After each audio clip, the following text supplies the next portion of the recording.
In the summer of 2020, pressure was mounting on the United Nations to rapidly accelerate its institutional response to a deteriorating global climate. So, Secretary General Antonio Guterres made an official announcement. He was forming a brand new Youth Advisory Group on climate change. The mandate was straightforward.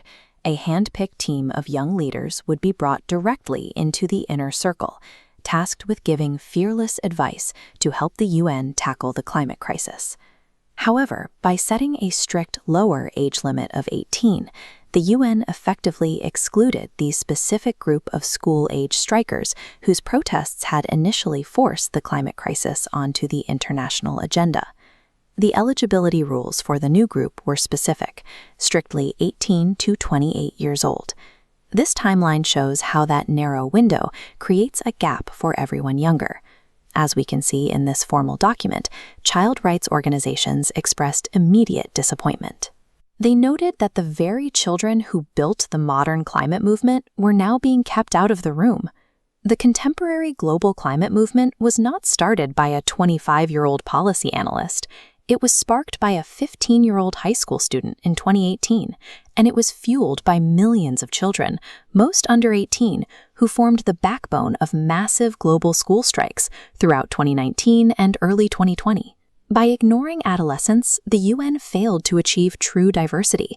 They built a youth advisory board that systematically excluded the exact demographic that had done the most to make climate a top-tier political priority. That exclusion triggered a direct response.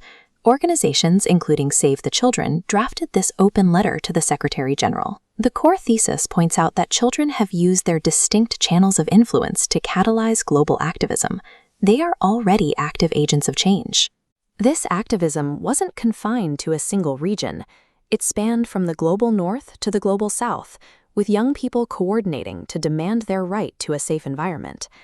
The letter specifically cited 16-year-old Fabrizio from Peru, who warned the UN that a reckless dash to economic recovery would scupper international net zero commitments. Kids like Fabrizio aren't waiting for permission to analyze global policy. They possess a hyper-awareness of these issues because they are the ones who will bear the long-term consequences of today's decisions.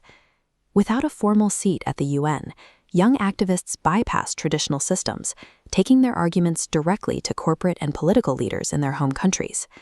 As the document highlights, these children arrive armed with highly relevant information and are fully prepared to negotiate constructive solutions. They bring a highly specific type of expertise to the table, a perspective forged by the reality that their complete adulthood is what's at stake. Conventional UN advisory boards prioritize academic degrees and decades of bureaucratic experience, but children offer the unique expertise of those whose entire lives depend on the outcome of these meetings. When the United Nations explicitly excludes children from its advisory process, it chooses to ignore an urgent and direct source of climate expertise. To fix this, the open letter laid out two concrete demands. First, immediately amend the rules of the Youth Advisory Group to allow adolescents younger than 18.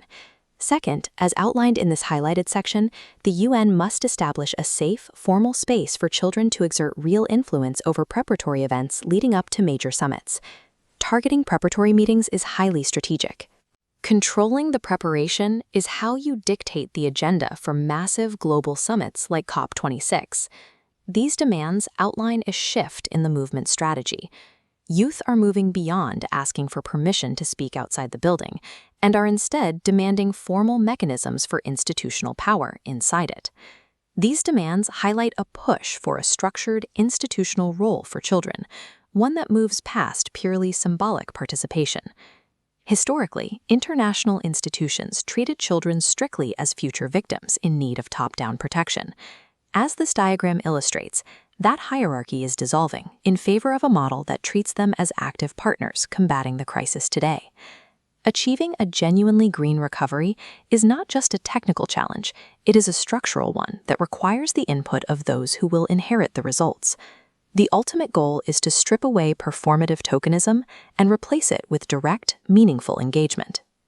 Because any climate policy designed for the future will struggle to succeed if it refuses to engage the people who will actually have to survive it.